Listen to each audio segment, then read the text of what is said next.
Salam Guru Penggerak. Perkenalkan, nama saya Julianti Sampetambing, CGP Angkatan 10, Kota Manado. Saat ini saya akan memaparkan tentang aksi nyata modul 1.4. Dan perkenalkan, ini fasilitator saya, Bapak Audi Korengkeng, dan pengajar praktik saya, Bapak Richard Sampaleng. Shalom. Assalamualaikum warahmatullahi wabarakatuh. Baiklah, sebelum kita mulaikan kegiatan berbagi praktik baik tentang budaya positif dari calon guru penggerak atas nama Ibu Julianti Sampetambing, dan saat ini kita akan dahului dengan doa buka dan mohon kesediaan Ibu Suti Masika.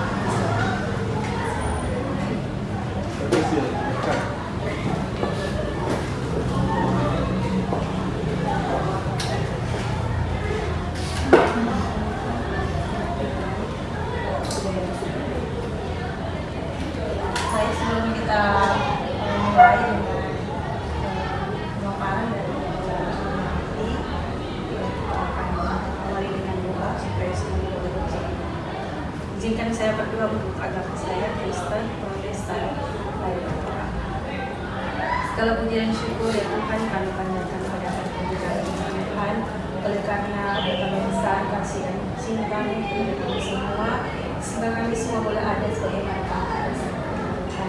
Terima kasih untuk saudara. Saat ini Bapak, kami mau menyerahkan untuk kegiatan kami pada siang hari ini calon guru penggerak Ibu Julianti Sampetambing yang akan memaparkan untuk berbagi praktik baik bersama dengan kami tentang budaya positif di sekolah kami. Ya, kiranya Engkau mengawali semua ini Tuhan, sehingga kegiatan ini berjalan dengan baik. Hikmat daripada Tuhan kiranya menjadi bagian dari kami semua, sehingga semuanya boleh terjadi sesuai dengan kehendak. Terima kasih Bapak Yesus, kami menyerahkan sepenuhnya kegiatan kami setiap hari ini, awal sampai akhir dengan kedaulatan Tuhan yang penuh dengan cinta kasih. Dalam nama Tuhan Yesus kami berdoa. Amin. Terima kasih. Sebelum kita lanjut dengan pemaparan dari Ibu Julianti, kita dengarkan penyampaian yang akan disampaikan oleh Wakil Kepala Sekolah urusan kurikulum yang akan disampaikan langsung oleh Ibu Meiske Momuan SPD. Terima kasih. Shalom. Damai di hati. Shalom. Pada hari ini adalah sesuatu yang luar biasa. Jadi kita mengucap syukur kehadirat Tuhan yang Maha Kuasa karena teman kita Ibu Juli pada hari ini diberikan kesempatan untuk berbagi praktik baik dengan teman-teman Bapak Ibu guru yang luar biasa. Sebenarnya untuk berbagi praktik baik tidak hanya ke 10 orang, paling bagus itu ke seluruh guru ya. Tapi ini untuk memenuhi permintaan LMS ya. Dan saya harap dari 10 orang ini yang nantinya akan berbagi lagi. Kalau 10 orang masing-masing ambil 2 orang mau berbagi praktik baik dari materi yang didapat dari hari ini, pasti hasilnya akan lebih cepat mencapai apa yang dimaksud dari kegiatan di siang hari ini ya. Siang hari ini Bu Juli akan berbagi praktik baik tentang budaya positif. Jadi sebagai guru penggerak, nanti sebentar Bu Juli akan menyampaikan apa ini budaya positif, apa semua yang ada di dalam budaya positif ini ya. Kemudian Ibu Juli sebagai guru penggerak yang wajib diingat adalah bahwa guru penggerak bukan sebagai pemegang kasta tertinggi dalam sebagai guru ya. Sebagai guru bukan kita guru penggerak berarti kita lebih tinggi dari teman-teman yang lain. Tidak. Malah di sini mengajarkan kepada kita bahwa guru itu adalah hamba. Guru itu sebagai hamba kepada murid-muridnya. Jadi kalau bilang hamba, guru itu sama dengan budak, sama dengan babu. Jadi sebenarnya orang masa orang sekolah tinggi-tinggi cuma menjadi budak dan cuma mau jadi hamba. Tetapi itulah sesuai dengan filosofi pemikiran Ki Hajar Dewantara bahwa kita sebagai guru adalah sebagai hamba kepada murid-murid. Bagaimana di sini yang kita perlu pikirkan, yang harus kita lakukan adalah segala sesuatu sebagai guru yang paling utama di sini adalah keberpihakan kepada murid. Bagaimana kita membuat murid kita merasa dihargai, merasa murid ini keberadaannya kita harus memperhatikan ini siswa ini, artinya segala sesuatu yang kita perbuat, yang kita lakukan sebagai guru, semuanya adalah untuk kebahagiaan siswa, menghantar siswa ini untuk mencapai kebahagiaan yang setinggi-tingginya, baik di tengah kehidupan, baik di sekolah, baik maupun di tengah-tengah kehidupan bermasyarakat. Dan sebagai guru kita membentuk mereka di sekolah sini. Semoga apa yang nantinya akan dibagikan oleh Ibu Juli nanti di hari ini berguna untuk kita semua, dan marilah kita semua menjadi agen perubahan dalam dunia pendidikan, terutama pendidikan di SMA Negeri 4 Manado. Terima kasih. Terima kasih disampaikan kepada Ibu Wakasek Kurikulum di Muat SPD, dan selanjutnya kita dengarkan pemaparan dari calon guru penggerak. Yang terkasih Ibu Julianti sampai Tanding SPD, disilakan.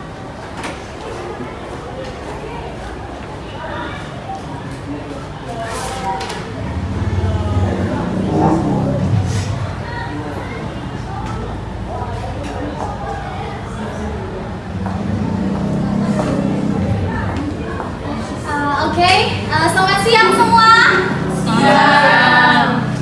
Luar biasa. Selamat siang semua. Luar biasa. Nah, saat ini saya akan berbagi praktik baik tentang budaya positif. Nah, sebelum kita memulai, kita akan membuat kesepakatan kelas terlebih dahulu. Tapi ini ada beberapa, atau kita buat mulai dari awal. Jadi kesepakatan yang kita sepakati sebelum kita memulai kegiatan pada siang hari ini. Ada yang ingin memberikan masukan? Kesepakatan apa saja yang akan kita pakai pada hari ini?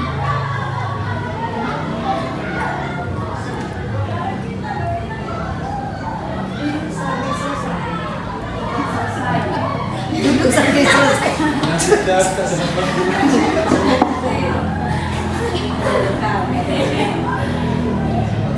Apa yang pertama? Ada yang bisa memberikan masukan? Mengikuti sampai selesai. Mengikuti sampai selesai. Mengikuti kegiatan sampai selesai.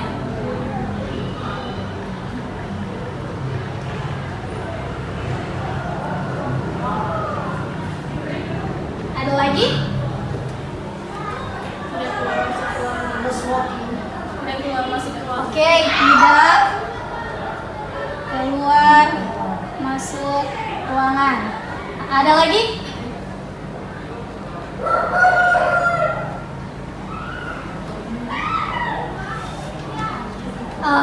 Saling menghormati ketika ada yang berbicara. Boleh?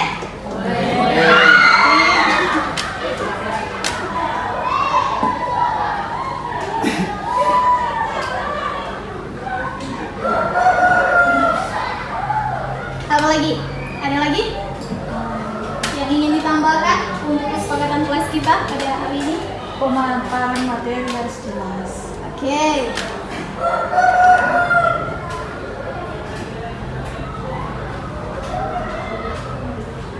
Ada yang mau ditambahkan lagi? Boleh? Oke, kalau begitu ini kesepakatan yang sudah disepakati bersama untuk kesepakatan kelas kita pada siang hari ini. Oke, sekarang kita masuk. Ini adalah pengantar yang akan saya sampaikan, yaitu konsep pendidikan menurut Ki Hajar Dewantara, melibatkan pengakuan akan pentingnya budaya dan lingkungan positif di sekolah yang menempatkan murid sebagai fokus utama. Jadi murid sebagai fokus utama dalam konsep KHD, pendidikan bukan hanya tentang transfer pengetahuan, tetapi juga mencangkup pembentukan karakter dan pengembangan potensi budaya dan lingkungan yang mendukung, inklusif, dan memberdayakan di sekolah menjadi kunci wujud visi pendidikan yang diinginkan. Oke, terdapat beberapa konsep inti untuk budaya positif yang akan kita pelajari bersama sebentar. Yang pertama yaitu perubahan paradigma belajar. Yang kedua, disiplin positif. Yang ketiga, nilai-nilai kebajikan. Yang keempat, kebutuhan dasar manusia. Yang kelima, motivasi perilaku manusia. Keenam, posisi kontrol guru. Ketujuh, keyakinan kelas. Dan yang kedelapan, segitiga restitusi. Nah, sebelum kita masuk untuk ke materi yang pertama, kita akan lakukan ice breaking terlebih dahulu. Ini judulnya tembak door. Jadi untuk permainan games kali ini, ketika saya mengatakan door ke salah satu teman-teman, kalau hanya mengatakan door, teman-teman balas juga door ke saya. Nah, kalau saya katakan door, teman-teman katakan nggak kena.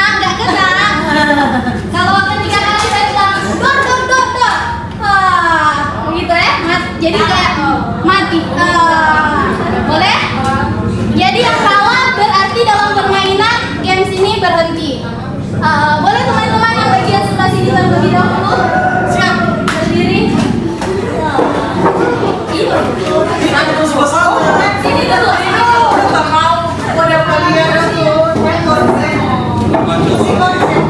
Ada boleh.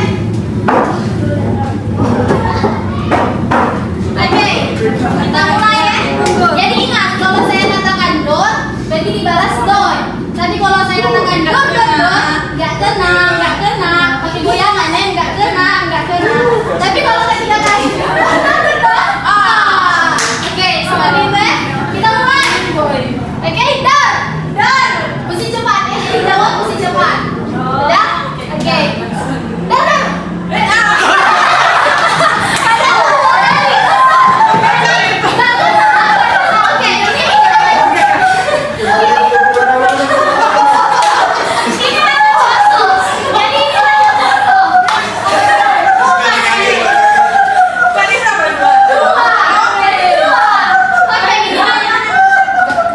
Oke,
Sudah.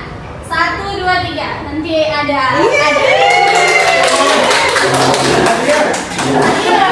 Oke. Sekarang kita lanjut dengan paradigma pembelajaran dengan paradigma baru.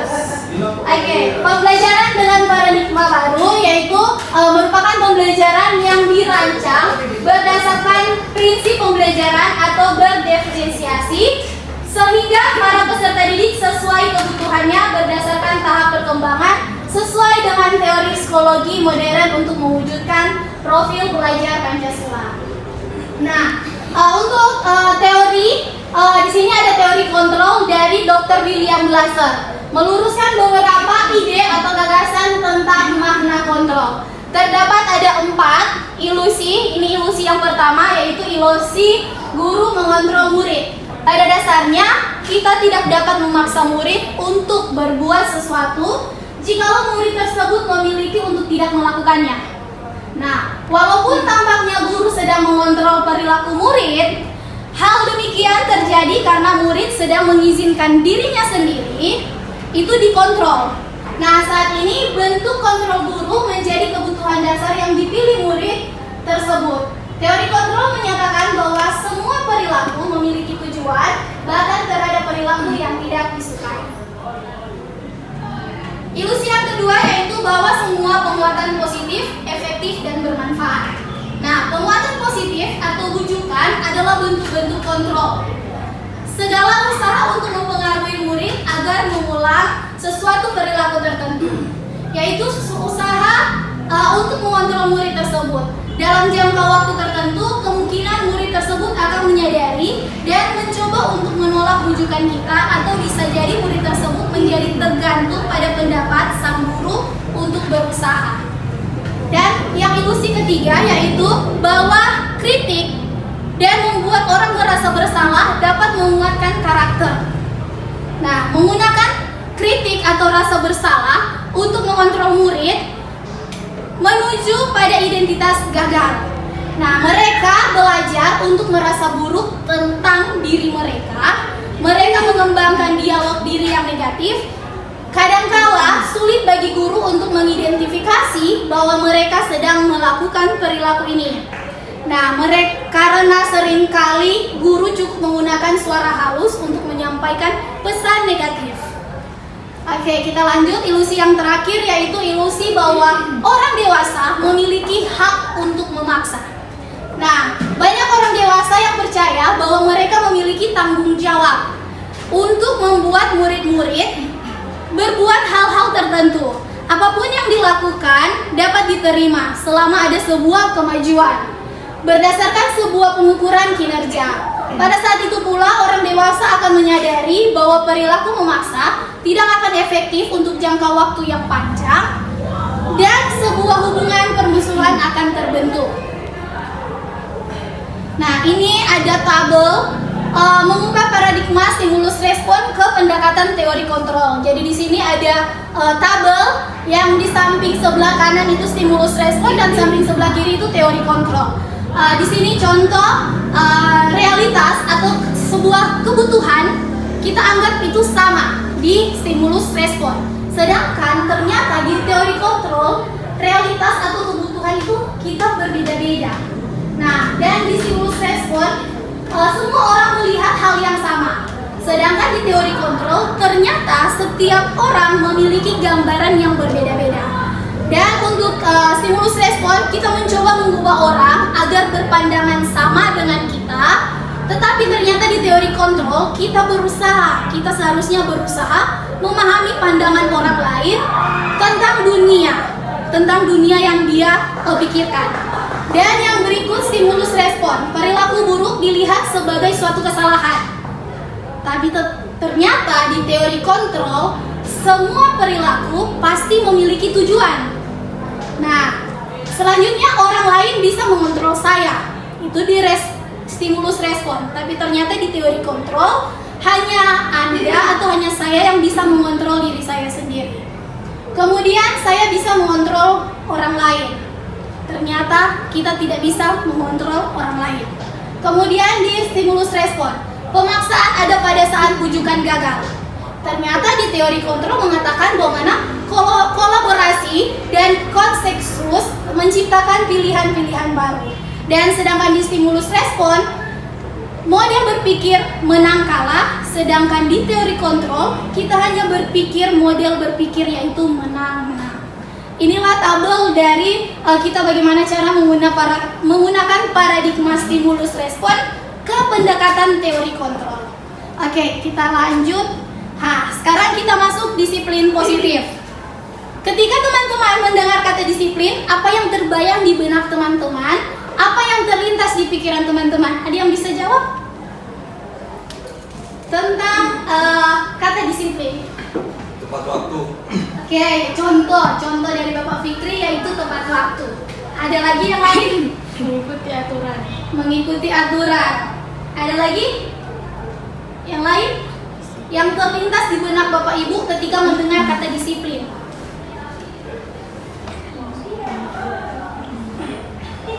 Oke, disiplin berasal dari kata disiplin yang artinya belajar. Disiplin mengacu pada disiplin diri yang memiliki tanggung jawab terhadap apa yang dilakukan berdasarkan nilai-nilai yang diyakini. Nah, disiplin positif merupakan salah satu cara penerapan disiplin yang bertujuan untuk menumbuhkan kesadaran serta memberdayakan peserta didik tanpa imbalan atau penghargaan atau reward, ancaman, dan hukuman.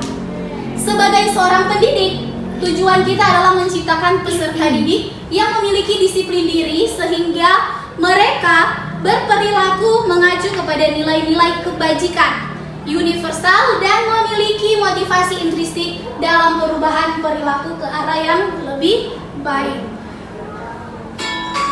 Ini contoh penerapan disiplin positif yang sudah dilaksanakan di sekolah SMA Negeri 4 Manado.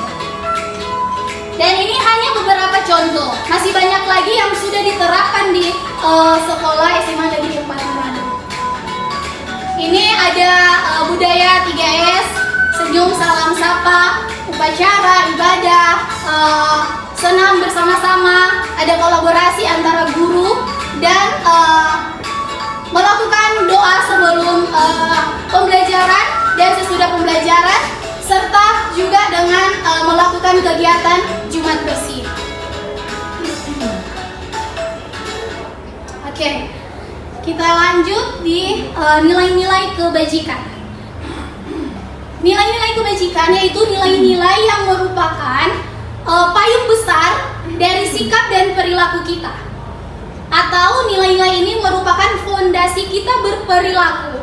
Nilai-nilai kebajikan adalah sifat-sifat positif manusia yang merupakan tujuan mulia yang ingin dicapai setiap individu. Itu adalah nilai-nilai kebajikan. Dan di sini ada contoh-contoh nilai kebajikan, baik itu institut atau organisasi yang sudah disepakati bersama dan lepas dari antara suku, bangsa, agama, bahasa maupun latar belakang yang lain. Di sini ada 3 contoh. Yang pertama yaitu profil pelajar Pancasila, karena kita mengetahui profil pelajar Pancasila itu sekarang sudah banyak diterapkan dan harus diterapkan ke seluruh sekolah. Dan di sini untuk nilai-nilai kebajikan yang dimiliki oleh profil pelajar Pancasila yaitu beriman, bertakwa kepada Tuhan Yang Maha Esa, berakhlak mulia, mandiri, bernalar kritis, berkebinekaan global, gotong royong, dan kreatif. Dan yang kedua yaitu IPO Primer Year Program atau PYP, di mana nilai yang dimiliki yaitu memiliki nilai toleransi, rasa hormat, integritas, mandiri, menghargai, antusias, empati, keinginan tahuan, kreatif, kerjasama, percaya diri, dan komitmen.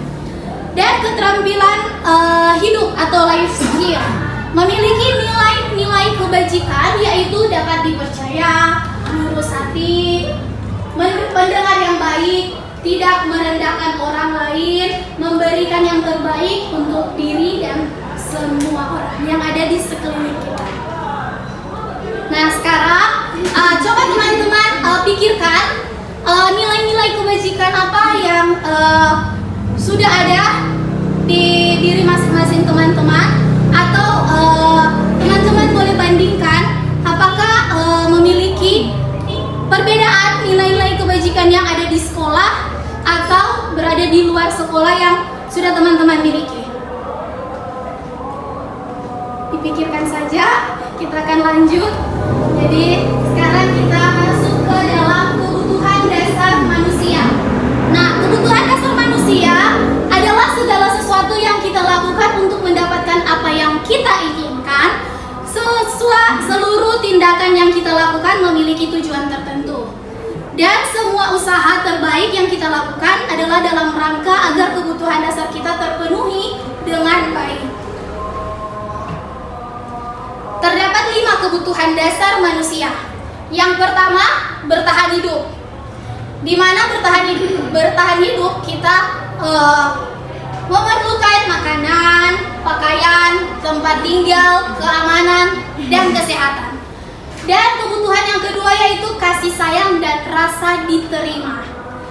Di mana rasa ingin diterima, dipedulikan, berbagi, kerjasama, menjadi bagian dari kelompok-kelompok yang ada. Dan yang ketiga yaitu penguasaan diri. Dibutuhkan harga diri, kita membutuhkan harga diri, keinginan untuk dianggap, memimpin, berprestasi, diakui, dan didengar oleh orang lain. Dan kebebasan, memiliki kebutuhan mandiri, memiliki pilihan, mencoba hal yang baru, mampu mengendalikan arah dirinya. Dan yang terakhir yaitu kesenangan, di mana di sini ada kesenangan untuk bermain, kesenangan untuk humoris, antusias, dan tertawa. Ini adalah 5 kebutuhan dasar. Kita masuk dalam motivasi perilaku manusia. Motivasi perilaku manusia terdiri atas 2, yaitu motivasi ekstrinsik dan motivasi intrinsik. Dan motivasi ekstrinsik yaitu untuk menghindari ketidaknyamanan atau hukuman, dan untuk mendapat imbalan atau penghargaan dari orang lain. Sedangkan motivasi intrinsik yaitu untuk menjadi orang yang mereka inginkan dan menghargai diri sendiri dengan nilai-nilai yang sudah dipercaya. Ini ada tabel hukuman, konsekuensi, dan restitusi. Dan identitas terdiri atas 2, yaitu identitas gagal dan identitas sukses. Untuk identitas gagal, di sini ada sebuah tabel yaitu hukuman. Sedangkan identitas sukses yaitu yang pastinya disiplin. Disiplin terdiri atas 2, konsekuensi dan restitusi. Nah, untuk identitas gagal di sini untuk hukuman, teman-teman bisa lihat suatu yang menyakitkan harus terjadi. Jadi kalau hukuman sesuatu yang menyakitkan untuk peserta didik, contoh. Dan konsekuensi sesuatu harus terjadi. Dan untuk restitusi merupakan pilihan. Oke, kita lanjut. Untuk hukuman, peserta didik tidak nyaman untuk dalam jangka waktu panjang ketika seorang guru memberikan hukuman. Itu kalau hukuman. Nah, sedangkan konsekuensi, pasti murid tidak akan merasa nyaman, tetapi dengan jangka waktu yang pendek. Sedangkan restitusi menguatkan untuk murid dengan jangka waktu yang panjang. Jadi kalau restitusi itu menguatkan. Oke, kita lanjut. Korban yang membuat masalah, contoh, mendapatkan keadilan. Sedangkan di konsekuensi, korban bisa diabaikan. Sedangkan di restitusi, korban mendapatkan ganti. Lanjut, murid atau anak akan tersakiti, sedangkan di konsekuensi murid atau anak dibuat tidak nyaman, dan di restitusi yaitu murid atau anak mendapatkan penguatan. Sedangkan di identitas gagal hukuman, perilaku pasif agresif meningkat, sedangkan di konsekuensi penguatan hanya bertahan dalam jangka waktu yang pendek, dan di restitusi yaitu masalah terpecah. Kemudian kita lanjut yaitu sistem tidak akan berjalan bila murid tidak takut. Itu kalau di hukuman. Sedangkan di konsekuensi memerlukan monitoring dan supervisi terus-menerus dari guru. Dan di restitusi yaitu murid belajar bertanggung jawab untuk perilakunya. Selanjutnya berlaku hanya pada sebuah institusi, tidak berlanjut pada kehidupan nyata. Sedangkan di konsekuensi membantu penerapan mengikuti peraturan dalam masyarakat. Sedangkan di restitusi fokus pada pemecahan masalah dalam jangka waktu yang panjang. Terus yang di bagian negatif di sini ada awas. Ini ada kata-kata yang dari guru. Awas, kalau dilakukan lagi ya, nanti awas kamu. Masih begitu. Itu bisa dikatakan hukuman dengan kata negatif. Sedangkan untuk netral bisa dikatakan lakukan apa saja yang kamu katakan. Lakukan saja apa yang ingin kamu lakukan.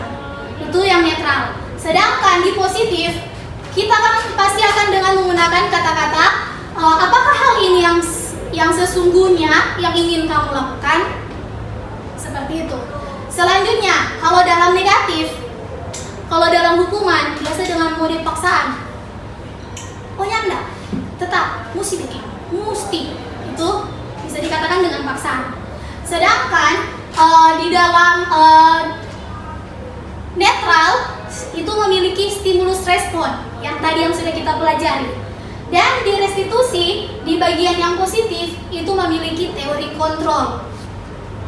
Nah, selanjutnya mendorong menyalahkan diri. Ketika kita mendapatkan hukuman, malah kita akan merasa oh, salah dari dirinya orang masing-masing.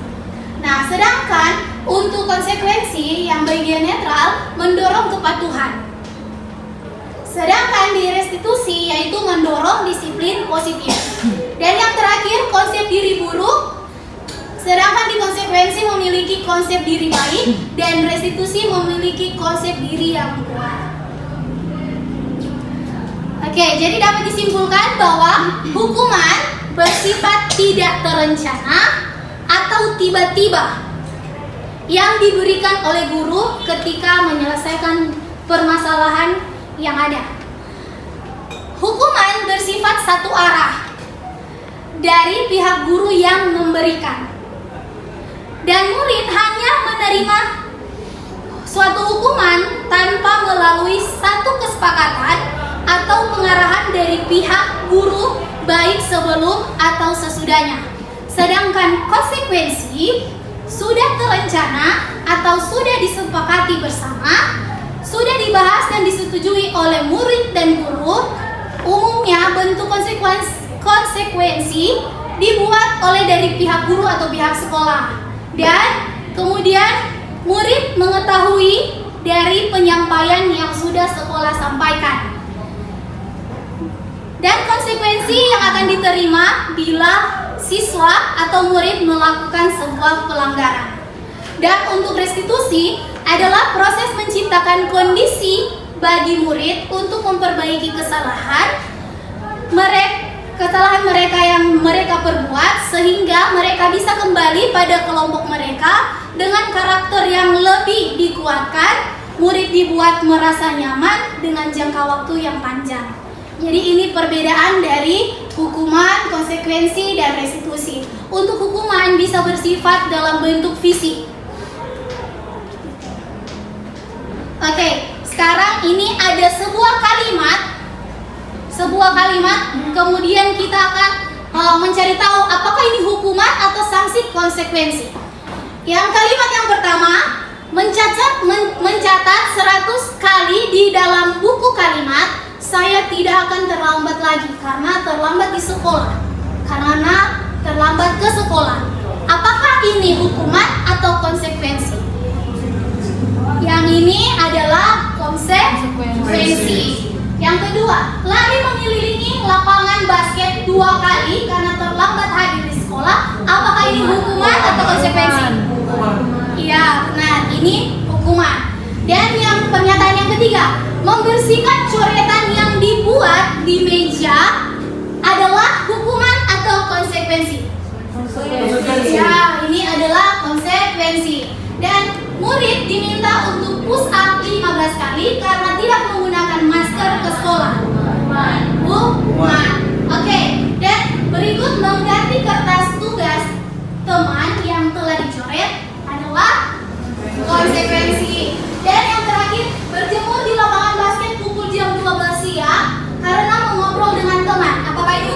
konsekuensi.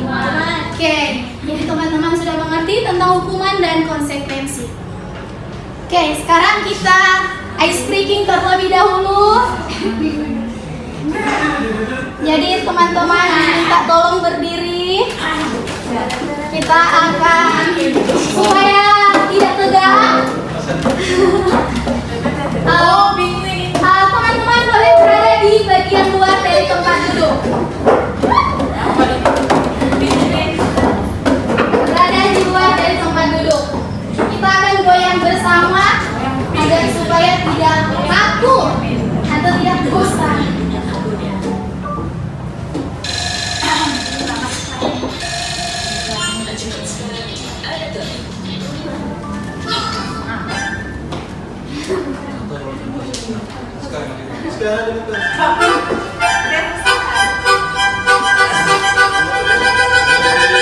Five, four, three, two.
Kita lanjut. Oke, sekarang posisi kontrol guru. Kemudian kita akan bahas tentang posisi kontrol guru. Posisi kontrol guru menunjuk pada berbagai pendekatan yang digunakan oleh mereka dalam mengelola perilaku dan disiplin di kelas. Setiap posisi akan memberikan dampak yang signifikan pada proses pembelajaran dan perkembangan siswa. Terdapat 5 posisi kontrol guru. Yang pertama, penghukum, pemantau, teman, pembuat merasa bersalah, dan manajer. Ini 5 posisi kontrol guru. Oke, contoh penerapan 5 posisi kontrol guru ketika memiliki kasus siswa tidak memakai atribut lengkap saat upacara bendera.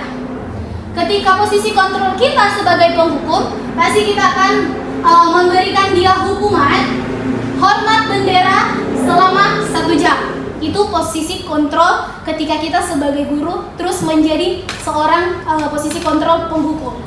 Nah, sedangkan ketika kita memiliki posisi kontrol pemantau, pasti kita akan memberikan kalimat atau pernyataan kepada siswa tersebut seperti ini. Kamu sudah melanggar peraturan sekolah. Kamu tahu konsekuensinya? Setelah upacara, kamu beli atribut ya di koperasi dan jangan diulangi kembali.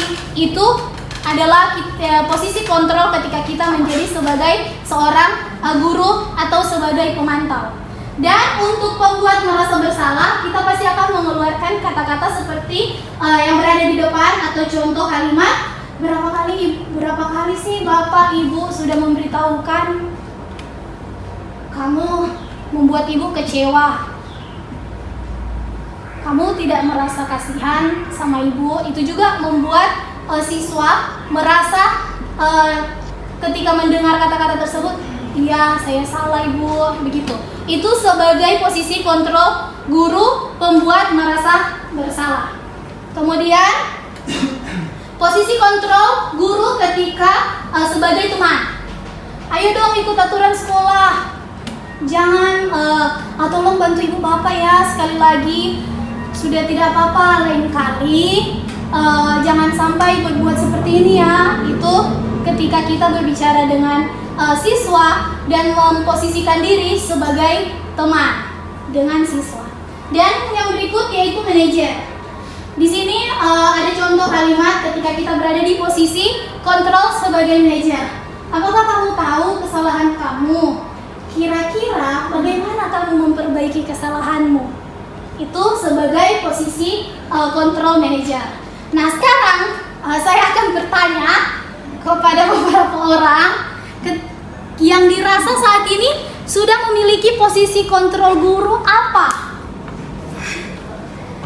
Ibu Sil, posisi kontrol seperti apa? Apakah menjadi penghukum, teman, manajer, membuat merasa bersalah, atau posisi kontrol pemantau? Teman, oke, Ibu Sil sudah memiliki posisi kontrol sebagai teman. Terus Bapak Rey? Pernah, kalau di antara semua itu pernah teman, pernah sebagai penghukum. Oke, Begitu. berarti teman dan penghukum. Oke, kita tanya lagi. Bapak Jason? Tadi di manajer. Manajer, oke. Ibu Siska? Teman, oke. Jadi setiap guru memang sudah memiliki posisi kontrol masing-masing. Oke, saat ini posisi kontrol apakah saya kecewa sekali dengan kamu. Posisi kontrol apa tadi? Membuat merasa bersalah. Oke, yang kedua, kamu tidak pernah mendapatkan nilai jika tidak mengerjakan tugas. Posisi kontrol? Oke. Oke, sekarang kita masuk di keyakinan kelas. Mengapa keyakinan kelas? Mengapa bukan peraturan kelas? Ada yang bisa menjawab? Kenapa keyakinan kelas dan bukan peraturan kelas? Supaya kesepakatan bersama. Agar supaya memiliki kesepakatan bersama. Terus, kenapa bukan peraturan? Enggak dari satu orang saja. Ya, jadi kalau peraturan hanya di satu orang saja, sedangkan kesepakatan memiliki kesepakatan bersama. Itu jawaban dari Ibu Novita Ampun. Terima kasih Ibu Novita. Oke, pembentukan keyakinan kelas yang pertama bersifat abstrak. Berupaya pernyataan universal dibuat dalam pernyataan positif sedikit saja agar mudah diingat. Jadi keyakinan kelas bisa dapat dibentuk hanya 2, 3, 4, seterusnya. Tapi memang lebih baik sedikit agar supaya bisa diingat bersama. Sesuai dengan kondisi kelas dan sekolah sehingga mudah diterapkan. Dan yang keenam, semua warga sekolah atau kelas dilibatkan saat pembuatan keyakinan kelas. Selamat siang. Ini kita akan membuat ini video pembentukan keyakinan kelas yang sudah saya dapatkan di kelas 10 kesepakatan keyakinan kelas. Ya, silakan. Oke, sekarang kalau kesepakatan kelas ada sesuatu yang harus kita murid dan lingkungan dengan oke. Jadi ada yang menyatakan jawab arti bahan tambahkan. Jadi kesepakatan dalam kelas itu adalah kesepakatan bersama antara wali kelas dan kalian sebagai siswa. Dan yang pasti untuk kesepakatan kelas karena dibuat dari bersama, berarti itu yang harus kita nanti gunakan ketika dalam pembelajaran atau maupun proses di dalam kehidupan kita sehari-hari ketika kita berada di dalam kelas maupun di luar kelas. Oke, saat ini sebelum kita masuk dalam kesepakatan kelas, kita akan masuk terlebih dahulu di kelas impian. Jadi kelas saya ibu akan membagikan sticky notes, nanti ditulis di sini kelas impian seperti apa yang kalian inginkan. Contoh, saya ingin kelas impian saya kelasnya bersih, contoh seperti itu. Tidak datang gambar seperti itu. Akan menjadi kelas impian atau tidak ada di kelas itu atau jadi kalau tidak ada di nanti di kesepakatan kelas kita akan buat kesepakatan kelas dan kita mengisi kelas impian yang sudah kalian isi sesuai dengan apa yang kalian tuliskan.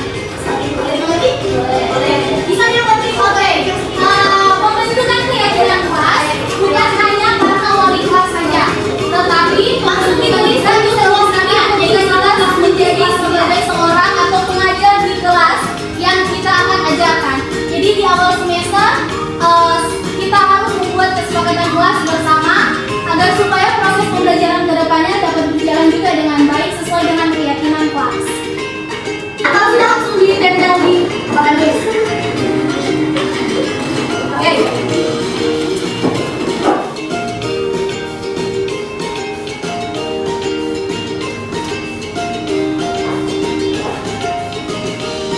Tapi dalam video ini adalah kesepakatan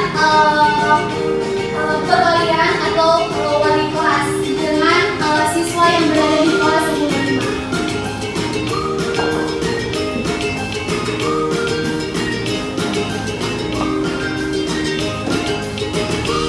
Jadi kita melihatnya terlebih dahulu kelas impian. Ibu akan membacakan beberapa harapan atau impian yang sudah kalian tulis. Ibu sangat tertarik dengan ada satu yang dilihat di sini. Ada yang bilang bersih, terus ada yang bilang tertib dan damai. Terus ada yang tadi mau ibu tertarik. Di sini ada yang bilang solidaritas dan moralitas. Sama-sama yang ini. Itu salah satu impian yang dia inginkan dalam kelas. Solidaritas dan moralitas. Jadi kalau seperti ini harus ada rasa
kelas?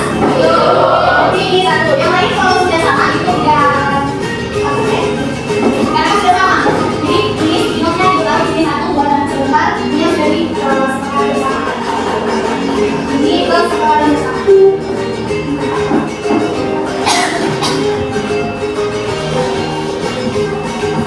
Oke. Saling menghargai. Nah ini saling menghargai antara guru dan siswa. Setuju? Setuju. Ini kesempatan yang kedua.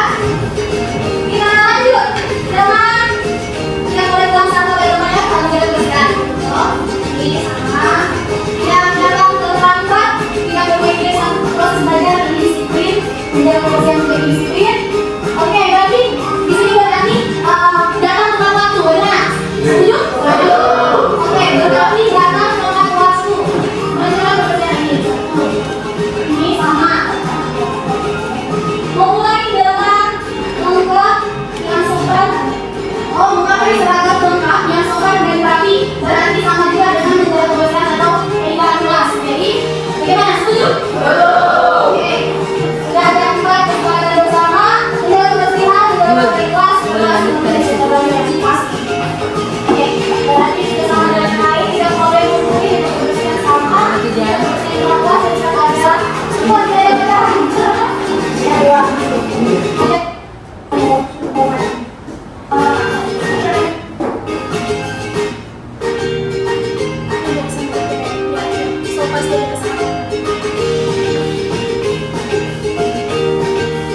Kesempatan kelas 10 lima. 1, 2, 3, 4, 5.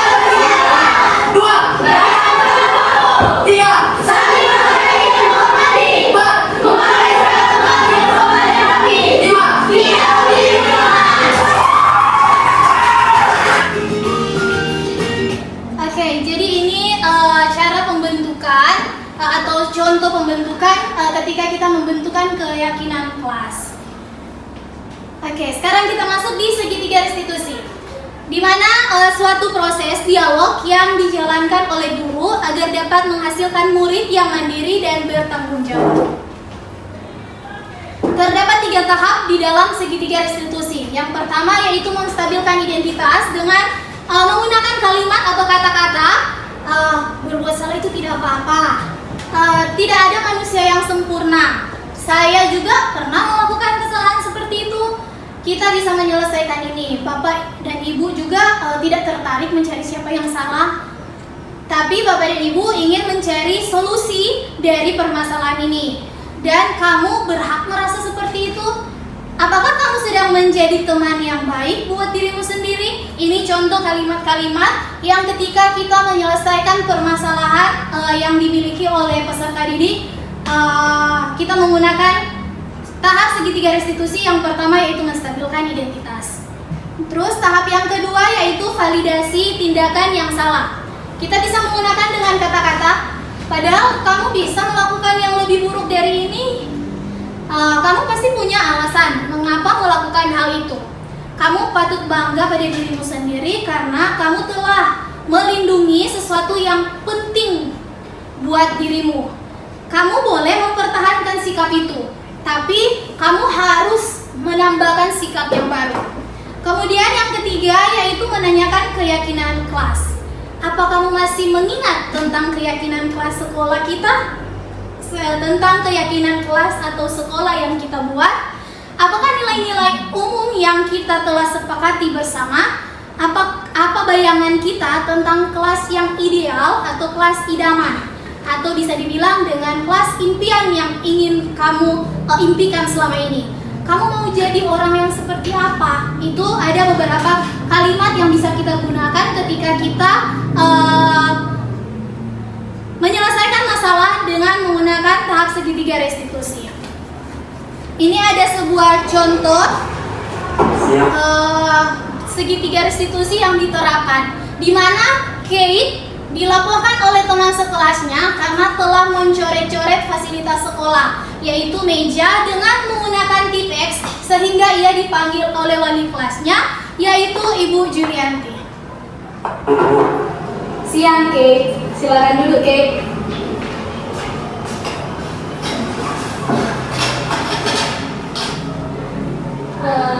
Kate, Kamu tahu kenapa ibu panggil kamu sini? Tahu, kemarin saya mau lagi periksa. Oh seperti itu. Nah di sini ibu sedang tidak mencari-cari kesalahannya Kate, tetapi ibu mau kita sama-sama mencari solusi dari permasalahan ini. Kalau boleh ibu tahu, kenapa Kate mencari-cari meja? Jadi sementara saya melihat kertas di meja sementara saya langsung melamar begitu saja di meja. Ibu juga waktu masih sekolah, ibu pernah berbuat kesalahan. Ibu pernah terlambat, bahkan ibu pernah mencoret-coret meja. Nah, ibu lihat, Kate suka menggambar ya? Hebat kamu, Kate. Nah, kalau Kate bisa asah terus bakat yang Kate miliki ini, ibu yakin dan percaya Kate bisa menjadi pelukis terkenal. Nah, sekarang kita kan punya kesepakatan kelas, Kate. Kira-kira karena Kate sudah mencoret-coret meja, kesepakatan kelas yang mana yang sudah Kate langgar? Menjalankan aktivitas sekolah. Betul sekali. Nah, jadi Kate boleh saja memiliki hobi menggambar, tapi tidak perlu mencoret-coret meja atau merusak fasilitas sekolah. Ya, jadi sekarang menurut Kate bagaimana solusi yang harus kita dapatkan agar supaya Kate bisa menggambar tapi tanpa merusak fasilitas sekolah. Mengikuti pelajaran melamar dan melakukan gambar. Iya, solusi yang baik yang sudah Kate sampaikan. Tapi sekarang mejanya kan sudah tercoret-coret nih. Bagaimana caranya Kate dalam menyelesaikan masalah ini? Saya akan bertanggung jawab mengecat diri tersebut. Apa Kate punya catnya? Nanti saya kasih saja di pabrik bahan. Baiklah, jadi rencananya Kate kapan akan mengecat meja tersebut? Sebentar sore pas jam sekolah. Oke, baiklah, nanti ibu juga akan menunggu Kate. Jadi sekarang silakan Kate kembali ke kelas. Terima kasih Kate. Nah, jadi ini video tentang bagaimana cara menyelesaikan satu masalah dengan menggunakan tahap segitiga restitusi. Jadi tadi di dalam video sudah berada 3 tahap yang sudah digunakan sehingga ketika di tahap restitusi yang terakhir, siswa kita mengingatkan kembali tentang keyakinan kelas. Keyakinan kelas di mana menjaga kebersihan di dalam kelas. Dan salah satu masalah yang sudah dibuat oleh Kate yaitu merusak fasilitas sekolah juga dan membuat kelas itu dan tidak menjaga kelas. Seperti itu. Jadi digunakanlah tahap-tahap di segitiga restitusi, di mana kita mengidentitas dulu masalah yang dibuat, terus kemudian kita mencari solusi bersama, dan yang terakhir kita menanyakan tentang keyakinan kelas. Seperti itu. Dan mungkin ini bisa juga kita terapkan nanti ketika memang banyak masalah-masalah yang dihadapi di sekolah. Karena ini contoh salah satu yang masalah yang dihadapi di kelas 10-5 seperti itu. Nah, sekarang saya akan membagi 2 kelompok. Jadi di masing-masing kelompok ini ada 245, 246. Berarti ada yang 16, ada yang 5 orang. Di mana di dalam satu kelompok ini akan mengangkat satu masalah yang terjadi di sekolah kita. Yang terjadi di sekolah kita dengan menggunakan tahap-tahap segitiga restitusi. Silakan berdiskusi dalam satu kelompok masalah apa yang masalah apa yang sudah kita dapati.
Sini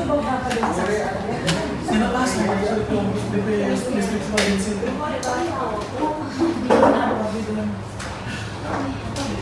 Kita kan berapa antagonis?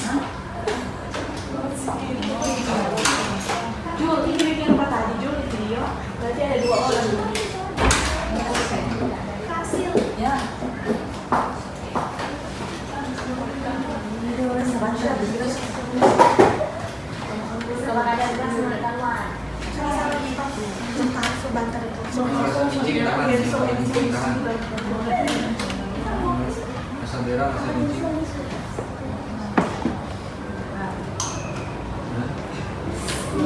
Jadi yang merah itu Kirim aja. tidak. Iya, karena dialog toh. Jadi dari tujuan ini kayak membuat dialog.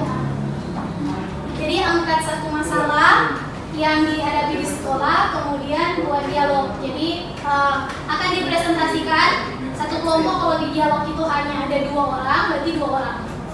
Perwakilan dari masing-masing kelompok.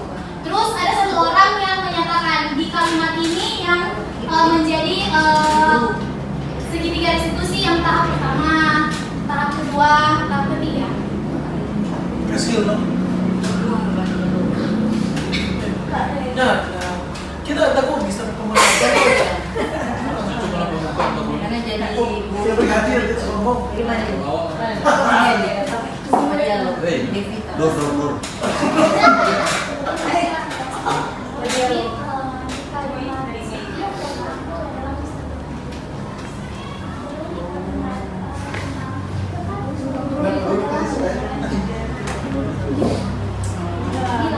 kan setelah habis dialog. Sama dialog. Percakapan. Kan nanti kasih apa ya? Iya, guru. Sungguh sekali. Bahasa Indonesia coba lagi. Kita siswa. Terus baru nanti ada 1 orang yang mau potong begini. Ini jangan nakal-nakal. Setiap orang juga. Mama cuma aja.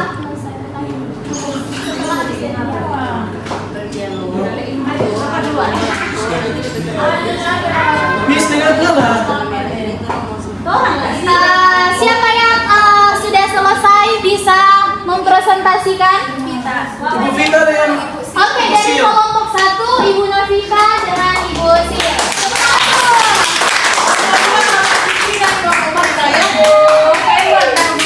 Pakai gaya. Siapa boleh di sini? Ibu Novika dan Ibu Sil. Pakai gaya. Iya pakai gaya mu. Pakai gaya dong. Iya. Boleh. Sama dia. Ayo, ayo.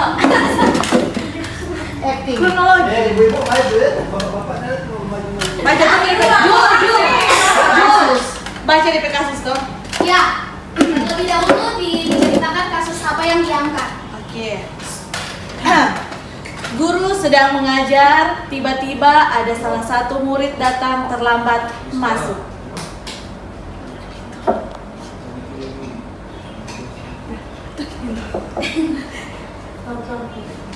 Dengan membaca itu kalau ada kelompok yang lain pertama, gimana kurang? Assalamualaikum. Boleh saya masuk, Bu? Silakan, Nak. Dulu kuat. Murid menghampiri guru. Silakan duduk. Tetapi setelah selesai pelajaran, Ibu, kamu temui Ibu di ruangan guru Ibu ya. Baik, Bu. Iya. Orang yang baca di federasi Di ruang guru. Kamu tahu alasannya kenapa Ibu memintamu untuk berjumpa dengan Ibu di ruangan ini? tahu, Bu, karena hari ini terlambat masuk di jam pelajaran Ibu. Akhir-akhir ini Ibu perhatikan kamu sudah 2 kali terlambat hadir saat jam pelajaran Ibu di jam pertama. Tapi dalam hal ini Ibu tidak ingin fokus pada kesalahanmu datang terlambat, melainkan Ibu ingin tahu alasannya saja, Nak. Iya, Bu. Setiap orang pernah melakukan kesalahan, Nak. Dan kamu bukan satu-satunya orang yang pernah melakukan kesalahan ini. Kita bisa menyelesaikan ini bersama untuk mencari solusinya. Nanti kamu terus gimana cuy? Iya Bu. Coba jawab yang Bu. Iya Bu. Kamu pasti punya alasan kenapa akhir-akhir ini kamu sering terlambat hadir di jam pelajaran Ibu. Boleh Ibu tahu alasannya, Nak? Bu, sejak beberapa minggu lalu orang tua saya tidak di rumah Bu, sedang keluar kota menjenguk nenek yang sedang sakit. Di rumah hanya ada saya dan adik saya saja yang masih SD. Jadi saya harus membantu adik saya dulu untuk bersiap-siap. Saya harus memastikan adik saya berangkat lebih dulu ke sekolah, baru saya berangkat Bu. Masya Allah, kamu hebat Nak, sudah bisa bertanggung jawab. Tetapi kamu juga harus bisa memastikan agar kamu tidak terlambat hadir di sekolah kan? Kira-kira apa solusinya supaya kamu tidak terlambat lagi? Saya harus bangun lebih pagi sebelum subuh dan menyiapkan segala keperluan saya dan adik saya sejak malam hari agar pagi hari tidak terburu-buru Bu. Nah, solusi yang bagus. Kamu pasang alarm dengan suara agak keras ya Nak, agar kamu dapat segera bangun sebelum subuh dan dapat segera bersiap-siap. Iya Bu, terima kasih atas sarannya. Saya akan berusaha tidak terlambat lagi. Saya hargai usaha kamu Nak. Sekarang silahkan kembali masuk ke kelas. Sekali lagi terima kasih ya Bu. Assalamualaikum. Waalaikumsalam. Oke, tepuk tangan dulu buat teman-teman dari kelompok 1. Jadi di sini dari kelompok 1 akan menjelaskan di bagian kalimat mana yang memiliki tahap-tahap dari segitiga restitusi. Iya, baik. Yang pertama yaitu pada kata atau kalimat setiap orang pernah melakukan kesalahan Nak, dan kamu bukan satu-satunya orang yang pernah melakukan kesalahan ini. Kita bisa menyelesaikan ini bersama untuk mencari solusinya. Ini adalah menstabilkan identitas. Kemudian yang kedua yaitu yang kedua di kalimat kamu pasti punya alasan kenapa akhir-akhir ini kamu yang terlambat hadir di jam pelajaran Ibu. Boleh Ibu tahu alasannya Nak? Ini adalah validasi tindakan. Kemudian selanjutnya di kalimat tetapi kamu juga harus bisa memastikan agar kamu tidak terlambat hadir di sekolah kan? Nah, ini adalah menanyakan keyakinan. Dan yang terakhir, tahapan yang terakhir yaitu di kalimat iya Bu, terima kasih atas sarannya, saya akan berusaha tidak terlambat lagi. Ini adalah menanyakan keyakinan.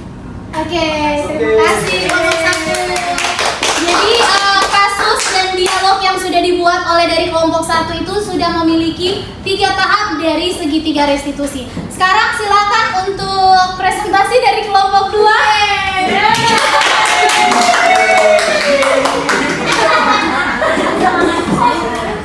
Tadi versi ibu-ibu, sekarang versi bapak-bapak. Ya, nanti keren. Andi dong, atau satu Baca DP kasus. Oh, sama dia. Baca DP kasus. Oh, kasih stop. Dia bawa video. Guru di mana ini? Baca data ya. Siswa nakal ini. Itu guru, sini siswa. Guru sedang mengajar, tiba-tiba ada salah satu murid datang terlambat masuk kelas. Pak, saya tidak membawa bahan praktikum hari ini. Kenapa kamu tidak membawanya? Saya lupa, Pak. Wah, jangan. Apakah teman di kelompokmu ada yang membawa bahan tersebut? Ada, Pak. Baiklah, silakan duduk. Kamu bisa meminta bahan dari teman sekelompokmu. Nanti setelah praktikum selesai, kamu menghadap Bapak ya. Oke. Sana. Baca hari kedua. Maksudnya? Kamu tahu alasannya kenapa Bapak memintamu untuk menghadap Bapak setelah praktikum? Tahu Pak, saya tidak membawa bahan praktikum hari ini sih. Nah, setiap orang pernah melakukan kesalahan, dan kamu bukan satu-satunya orang yang pernah melakukan kesalahan ini. Apakah kamu memperbaiki kesalahanmu ini?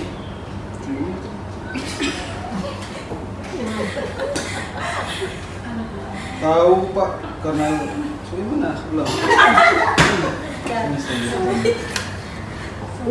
Apa yang seharusnya kamu bawa, nak? Bawang merah, gabus batang singkong Pak. Lalu mengapa kamu tidak membawanya padahal Bapak sudah informasikan sejak minggu lalu? Saya lupa, saya ingat sudah larut malam Pak. Jadi tidak bisa lagi saya mencari hal tersebut. Kamu paham, ketika kamu tidak membawa bahan tersebut, maka akan merugikan teman sekelompokmu. Paham Pak, karena bisa saja kelompok saya tidak bisa mengikuti praktikum untuk hari ini. Nah, alhamdulillah teman sekelompok Anda yang membawanya kan. Ya Pak. Menurut kamu apa yang harus kamu lakukan untuk memperbaikinya? Saya akan mencatat tugas-tugas yang harus saya bawa dan kerjakan, dan meminta bantuan dari teman-teman Pak yang lain untuk mengingatkan. Lalu saya akan berupaya untuk menyiapkan keperluan sekolah, termasuk tugas-tugas tersebut, dan dimaksimalkan di hari sebelumnya. Baiklah, semoga ini bisa menjadi pelajaran bagi kamu agar ke depan tidak terulang lagi. Ya Pak, insya Allah. Baiklah, sekarang kamu bisa kembali ke kelas. Baik Pak, terima kasih atas pengertian Bapak. Assalamualaikum. Waalaikumsalam. Oke, bisa dipaparkan untuk bagian kalimat-kalimat mana yang sudah dikandung oleh segitiga restitusi? Baca Bapak. Baca. Yang merah. Yang termasuk segitiga Apa ini? Restitusi. restitusi. Untuk guru, nak, setiap orang pernah melakukan kesalahan dan kamu bukan satu-satunya orang yang pernah melakukan kesalahan ini. Apakah kamu mau memperbaiki kesalahanmu ini? Dan yang kedua, Itu apa? Menstabilkan apa? Ada di situ. Ada di situ. identitas. Oke. Yang kedua, kamu paham ketika kamu tidak membawa bahan tersebut, maka akan merugikan teman sekelompokmu. Ini termasuk tindakan. Yang ketiga, saya akan mencatat tugas-tugas yang harus saya bawa dan kerjakan, dan meminta bantuan dari teman-teman saya yang lain untuk mengingatkan, lalu saya berupaya menyiapkan keperluan sekolah termasuk tugas-tugas tersebut maksimal sehari sebelumnya. Ini termasuk menanyakan keyakinan. Oke, terima kasih. Jadi sama halnya dengan kelompok 2, di mana kasus yang diangkat terus dalam permasalahan ini sudah menggunakan tahap-tahap dari segitiga restitusi. Oke, sekarang kita masuk di ice breaking yang kedua, yaitu tembak dor lagi part 2. Bagaimana itu? Oke, silakan dulu berdiri. Dari sini dulu, samping supaya samping dulu. Semangat Siska dulu. Oke, beda. Part 2. Jadi ketika kita bilang dor di Ibu Lia hanya cukup tunduk sedikit, kemudian dari kedua ini akan duluan langsung tembak dengan mengatakan nama dari masing-masing. Jadi kalau Ibu Lia tembak Anggi tembak bilang Lia. Jadi ketika siapa yang terlebih dahulu dia mengatakan nama dari lawan, berarti dia yang menang. Berarti yang terlambat gugur. Contoh. Contoh. Tapi Ibu Lia turun karena sepeda 2 baku tembak. Jadi Kak Priscilia Turun. dor begitu kan dor. Ibu kita enggak dia nggak dulu. Saya tak menyebut nama. Jadi cuma bilang Priscilia. Dor turun. Lia.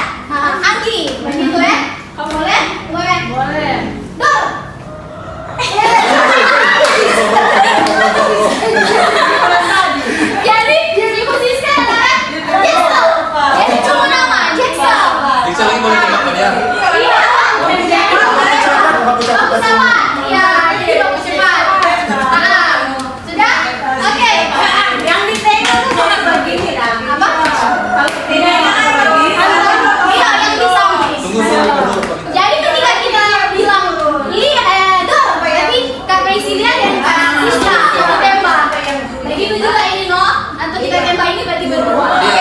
Mulai. Fokus. Iya. Mulai. Supaya cepat makan. Dan.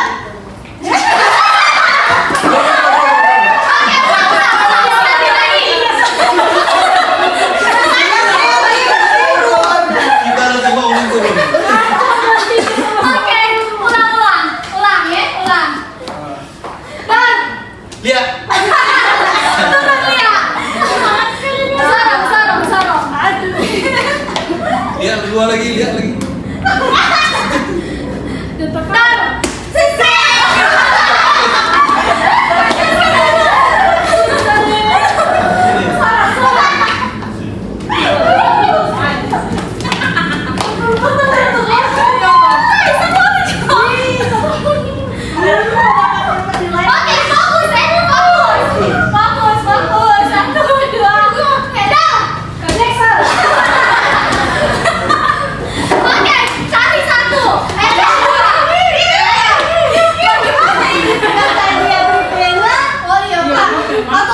Cari di sebelah. Oke, berdiri guys. Oh, ini ada di sebelah dulu. Oh ya boleh no.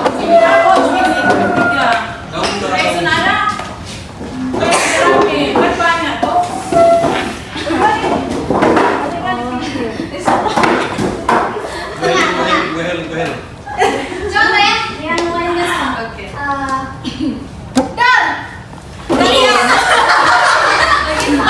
Begitu, oke, jadi contoh mulai ya, karena sudah tahu semuanya. Oke, kita akan mulai. Dan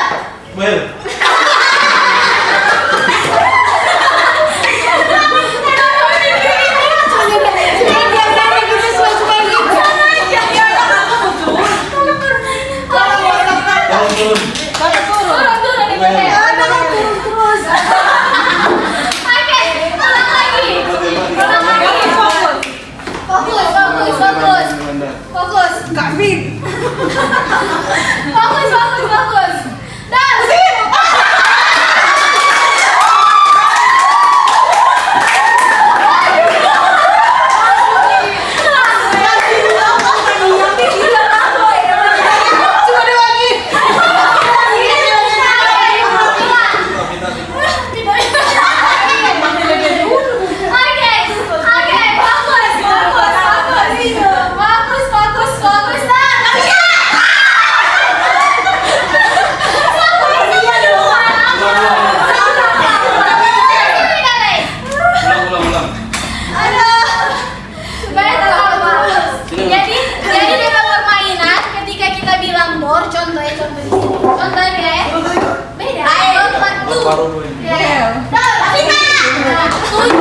tunjuk lawan.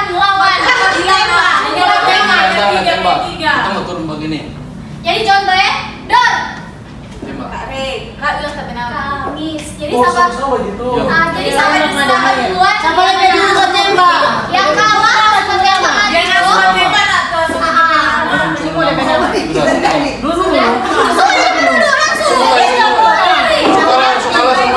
Sudah? Oke, fokus. Fokus, Dor.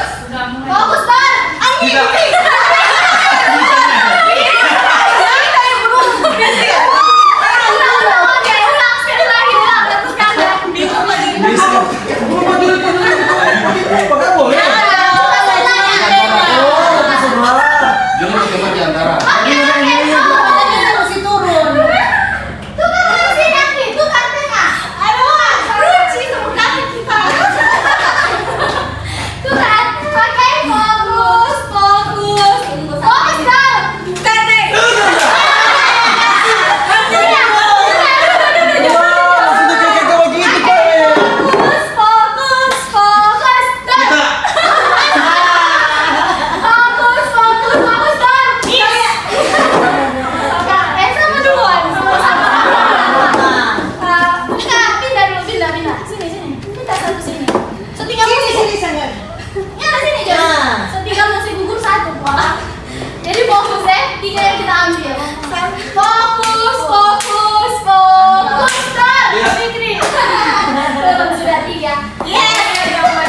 belajar teh. Cuma menambah dong. Ini sudah saya. Payah kok. Mau dapat telepon Oke, teman-teman, sekarang kita sudah masuk di yang terakhir, yaitu di sini ada berbagi pengalaman dan respon dari salah satu siswa. Julianti membantu saya dalam menyelesaikan masalah. Ketika menggunakan Saya jadi segitiga berdiskusi restitusi. untuk mengingat kembali keyakinan kelas yang telah kami buat tanpa adanya tekanan atau perintah, namun saya tetap menyadari kesalahan yang telah saya buat dan saya bisa mencari solusi dari permasalahan yang saya buat. Terima kasih, Ibu Julianti. Oke, jadi teman-teman, selama saya mengikuti calon guru penggerak atau pendidikan dari calon guru penggerak, banyak hal yang sudah saya dapati. Dari awalnya posisi kontrol saya yang saya miliki, saya mengingat sebagai penghukum, pemantau, dan hanya sebagai teman. Dan bahkan biasa terkadang kalau kalau ada menyelesaikan masalah, membuat jadi siswa merasa bersalah. Jadi kita buat siswa merasa bersalah. Tapi ternyata kita sebagai guru harus memiliki posisi kontrol manager. Dan dari kegiatan pendidikan guru penggerak ini, saya banyak belajar juga tentang bagaimana cara kesepakatan kelas. Karena memang terus terang atau jujur, terkadang kesepakatan kelas yang dibuat itu yang saya pikirkan karena hanya memenuhi kriteria ketika lomba 17 Agustus. Jadi yang dibuat kesepakatan kelas itu hanya dari guru saja, yang hanya ditempelkan oleh guru. Tapi ternyata yang ketika saya berada di pendidikan guru penggerak, seharusnya memang kesepakatan kelas itu harus dibuat secara bersama-sama dengan contoh yang dalam video tersebut. Dan begitu pula dengan menyelesaikan masalah yang dihadapi ketika ada siswa yang bermasalah. Jadi kita juga harus menggunakan dengan beberapa tahap segitiga restitusi. Tidak hanya sebagai seorang yang hanya menghukum saja. Ketika ada masalah kita langsung menjudge anak, seperti ini. Seharusnya tidak seperti itu. Begitu. Dan akhir kata dalam penerapan program disiplin positif, hendaknya guru memiliki standar kepribadian, profesional dan sosial yang baik, di mana guru mampu merefleksikan dirinya dalam proses kontrol saat ini. Bagaimana perjalanan dirinya sebagai manajer yang menuntun muridnya menjadi instan, yang mandiri, merdeka, dan bertanggung jawab sesuai dengan standar nasional pendidikan. Tapi sebelum kita memang betul-betul menutup, saya memberikan kesempatan untuk dua teman saja yang ingin bertanya. Silakan, kalau ada teman-teman yang ingin bertanya. Jadi saya hanya mengambil dua orang saja. Jadi laki-laki satu, perempuan satu. Oke, silakan. Terima kasih. Jadi begini, bicara tentang budaya positif di sekolah, terutama di sekolah SMA Negeri 4 Manado. Tadi ditayangkan memang ada tayangan tentang budaya positif yang dilakukan di luar sekolah atau di pas pagi. Jadi yang diperhatikan saya begini, bagaimana cara untuk membangun sebenarnya budaya positif yang ada di sekolah di sekolah SMA 4 Negeri Manado ini. Jadi DP cara membangun ini budaya positif ini seperti apa kira-kira? DP anjuran buat orang-orang sebagai pemula yang di sini. Terima kasih. Oke, yang kedua mungkin dari Ibu Sia. Terima kasih untuk kesempatan dalam menciptakan budaya positif ini. Tentu saja ada tantangan yang pasti Ibu Yuli hadapi. Ya, saya pengen tahu tantangan apa saja yang dihadapi oleh Ibu Yuli dalam menciptakan budaya positif di sekolah. Terima kasih. Oke, terima kasih untuk pertanyaan yang sudah diberikan oleh teman-teman. Saya akan mencoba untuk menjawab pertanyaan dari Bapak Jaksel, di mana membangun budaya positif di sekolah pasti melibatkan beberapa peran atau strategi. Yang pertama, penting untuk menetapkan visi dan misi. Itu yang pertama. Dan yang jelas mengenai tentang nilai-nilai yang ingin dijunjung dalam baik komunikasi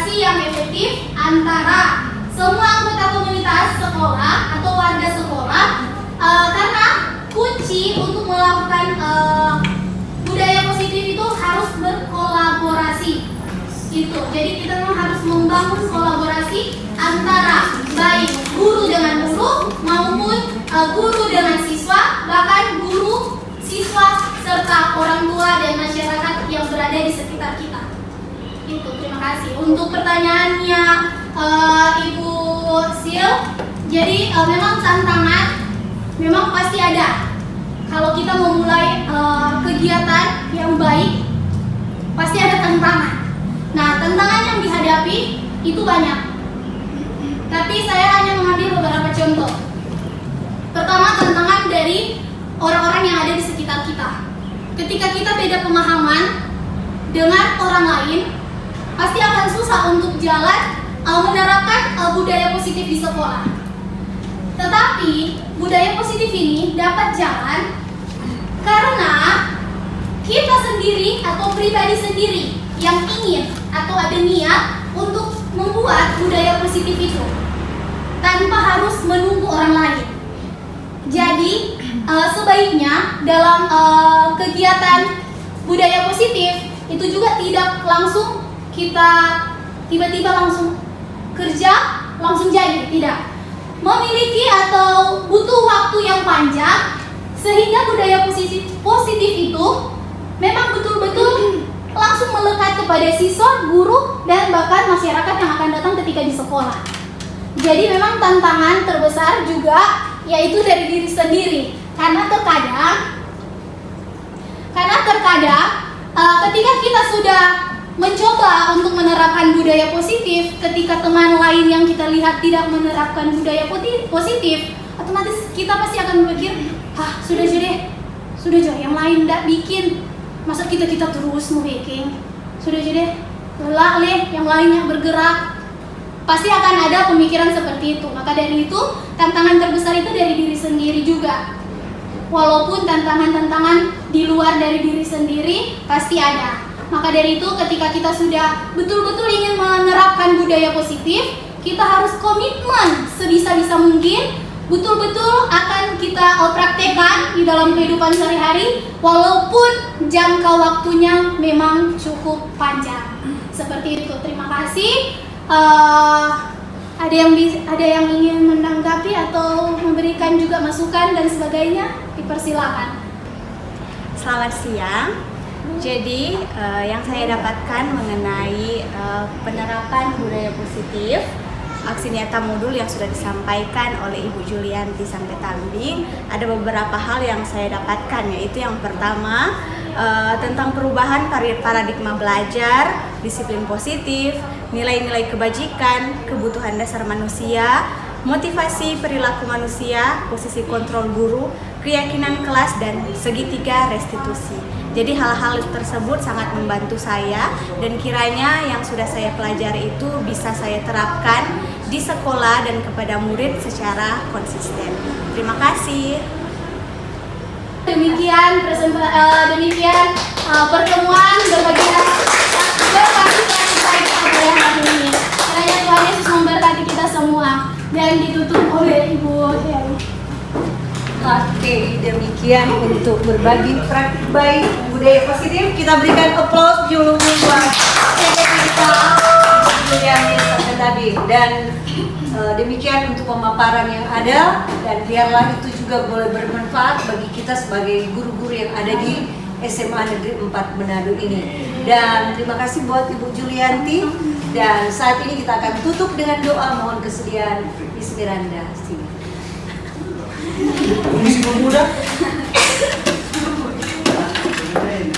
Komisi Pemuda. Potong nih Kak.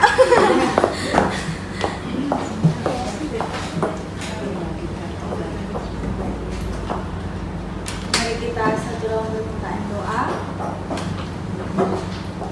Kita berdoa.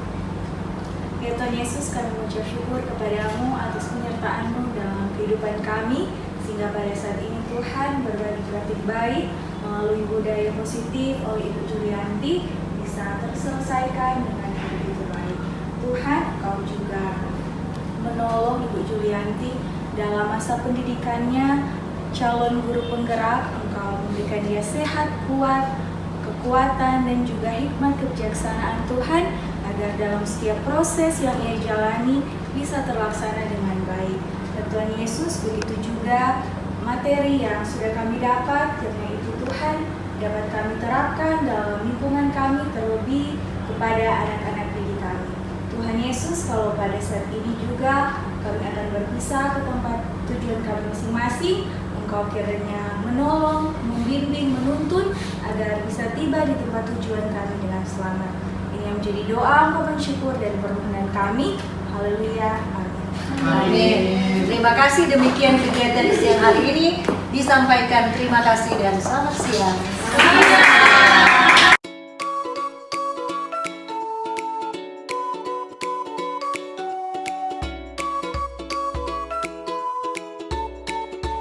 Demikianlah diseminasi budaya positif atau aksi nyata modul 1.4 yang sudah saya buat. Semoga tergerak, bergerak, dan menggerakkan. Terima kasih.